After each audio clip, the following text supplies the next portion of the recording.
సమస్త జనముల కంటే అందరికంటే కూడా మనలను హెచ్చిస్తాడట.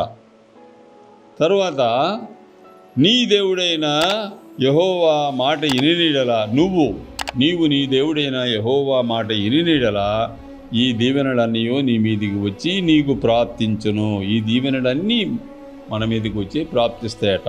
ఏమేమిటి ఆ దీవెనలు? నీవు పట్టణములో దీవించబడుదువు, పొలములో దీవింపబడుదువు, నీ గర్భబలము, నీ భూబలము, నీ పశువుల బందలు, నీ దుక్కుటెద్దులు, నీ గొర్రె మేకలు మందలు దీవింపబడును.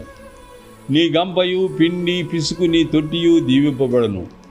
నీవు లోపలికి వచ్చినప్పుడు దీవింపబడుదువు, వెలుపలికి వచ్చినప్పుడు దీవింపబడుదువు.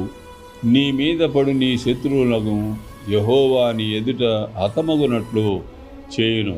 వారొక త్రోవన నీ మీదికి బయలుదేరి వచ్చి 7 త్రోవల నీ ఎదుటి నుండి పారిపోవుదురు.